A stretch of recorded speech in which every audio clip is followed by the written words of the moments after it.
কৃষ্ণায় দৈবকী আশিস কৃষ্ণায় গোবিন্দায় নমো নমঃ ভগবত বাসুদেবায় আনন্দ লীলাময় বিগ্রহায় হিমাব্য দিব্য ছবি সুন্দরায় তস্মৈ মহাপ্রেম রস প্রদায় চৈতন্য চন্দ্রায় নমো নমস্তে ভগবত বাসুদেবায়।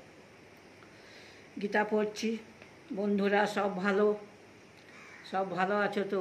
সকালবেলায় স্নান টান করে গোবিন্দর সেবায় একটু ফুল জল দিয়ে আপনাদেরকে একটু গীতা শ্রবণ করাচ্ছি। সকালবেলায় নাতির পরীক্ষা আছে, রান্না টান্না আছে। সবাই ভালো আছো তো? সবাই ভালো থাকো। গীতা পড়ছি, একটু শ্রবণ করুন ধৈর্য ধরে।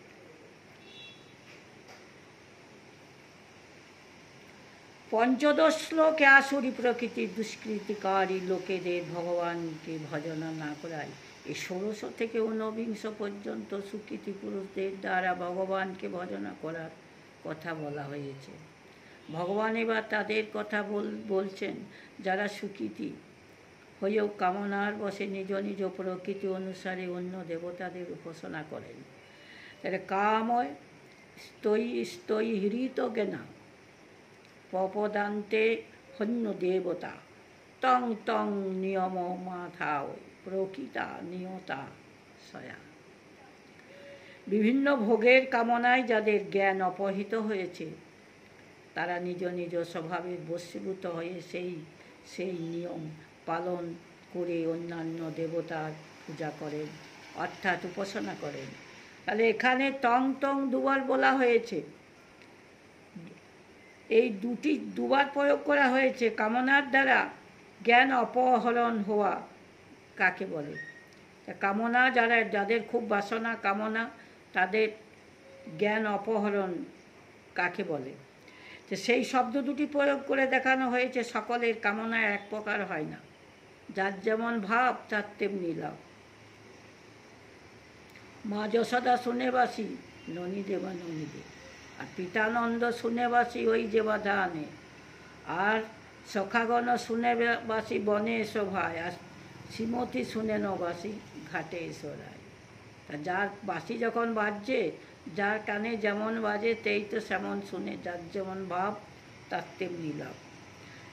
তো ভোগ কামনায় মোহে মানুষের এই বিবেক থাকে না যে আমি কে, আমার কর্তব্য কি, ঈশ্বর ও জীবের কি সম্বন্ধ, মনুষ্য জন্ম কেন লাভ হয়েছিল, অন্য শরীর থেকে বিশেষত্ব কি, এবং ভোগে আবদ্ধ না হয়ে ভজন করলে নিজের কল্যাণ। এইভাবে এই বিবেক শক্তি বিমোহিত হওয়াই হলো কামনার দ্বারা জ্ঞান অপহৃত হওয়া।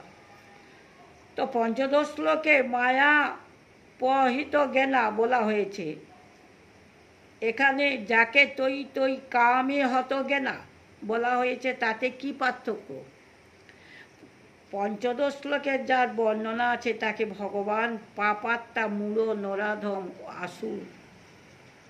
আসুর স্বভাব বলে জানিয়েছেন। এরা আসুরি প্রকৃতি হওয়ার তমপ্রধান এবং নরকের ভাগী। এবং এখানে বিভিন্ন কামনা যাদের জ্ঞান অপহৃত হওয়ার কথা বলা হয়েছে, তারা দেবতাদের পূজনকারী ভক্ত, শ্রদ্ধালু এবং দেবলোকের ভাগী। এদের রজমিশ্রিত সাত্ত্বিক মানা হয়েছে। সুতরাং দুয়ে অত্যন্ত বেশি পার্থক্য। নিজ স্বভাব কিসের বাচক আর তার দ্বারা প্রেরিত হওয়া কি? তো জন্মান্তরে কর্মের দ্বারা সংস্কার হয়। জন্মান্তরে একটু করে পুণ্য করে তবে এক জন্মে পাওয়া যায়। তাই যেমন লোহাকে আগুনেই বশীভূত করে, আগুনেই লোহা গলে যায়, নানা রকম দ্রব্য সব গলে যায়, মানুষের দেহও পুড়ে ছাই হয়ে যায়। তেমনি ভগবানকে ডাকার একটু করে ডাকতে তার স্বভাব পরিবর্তন হয়ে যায়। প্রত্যেক জীবের স্বভাব ভিন্ন ভিন্ন হয়, তাই না? প্রত্যেকটি মানুষের স্বভাব ভিন্ন ভিন্ন হয়। সেই স্বভাব অনুসারে তাদের অন্তরে ভিন্ন ভিন্ন দেবতাদের পূজা করার ভিন্ন ভিন্ন ইচ্ছা উৎপন্ন হয় নানা রকম।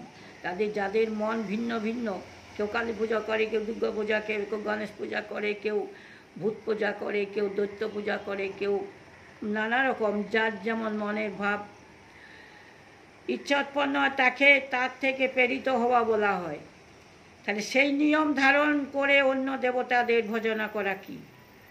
প্রত্যেকটি দেবতা সূর্য, চন্দ্র, অগ্নি, ইন্দ্র, মরুদ, যমরাজ, বরুণ প্রমুখ শাস্ত্রস্থ দেবতাদের ভগবানের থেকে পৃথক মনে করে যে দেবতার উদ্দেশ্যে করা উপাসনাতে ধ্যান, জপ, পূজা, প্রণাম, নাস্য, যজ্ঞ, ব্রত, উপবাস ইত্যাদি বিভিন্ন নিয়মে করা হয়। অত্যন্ত সাবধানতার সঙ্গে যে ভালোভাবে পালন করে সেই দেবতার আরাধনা করাই হলো সেই নিয়ম ধারণী দেবতাদের ভজন করা। কামনা হিষ্ট দেবের অনুসারে পূজার নিয়মে পার্থক্য থাকে। সেই শব্দ দুবার ব্যবহার করা হয়েছে, সেই সঙ্গে একটি ব্যাপার হলো ভগবানকে। যারা সরাসরি 440 লাইনে হাত দেয়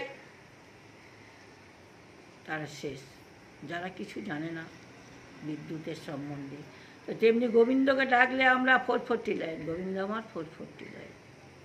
গোবিন্দকে ডাকলে আর কোনো দেবতাকে ডাকতে হয় না। হরি ওম তৎসৎ। সর্বধর্ম পরিত্যাজাং মামেকাং শরণং ব্রজ, অহং সর্ব পাপাজ্ঞাং মোক্ষায়সামি মা শুচি। ঠাকুর তুমি আমার সব। হরে কৃষ্ণ। কলিতে গৌরাঙ্গ আনন্দ লীলাময় বিগ্রহাই হিমাব্য দিব্য ছবি সুন্দরাই তস্মৈ মহাপ্রেম রসপ্রদায় চৈতন্য চন্দ্রায় নমো নমস্তে। जय राधे राधे। अरे प्रेम से कहो जय राधे राधे, जय राधे जय राधे जय राधे। তার থেকে পৃথক তাদের পূজা করলে অন্য দেবতার পূজা হয়। যে দেবতাকেই পূজা করুন, গোবিন্দকে সরাসরি যারা করে তারা সরাসরি গোবিন্দকে পায়, আর যে দেবতার পূজা করুক গোবিন্দই পায়। দেবতাদের ভগবানের স্বরূপ মনে করে ভগবানের নির্দেশ অনুযায়ী নিষ্কামভাবে ভগবানের পিত্তে যাদের পূজা করা হয়, তাহলে অন্য দেবতাদের পূজা না হয়ে ভগবানের পূজা হয়ে ওঠে এবং তার ফল ঈশ্বর লাভ করে। সরাসরি গোবিন্দকে যারই দেবতা পূজা করুন, লাস্টে ওম হরি ওম তৎসৎ। ব্রহ্মণ্য দেবায় গো ব্রহ্মণ্য হিতায় जगद्धिताय कृष्णाय गोविंदाय नमो नमः। जय राधे। अरे प्रेम से कहो राधे राधे।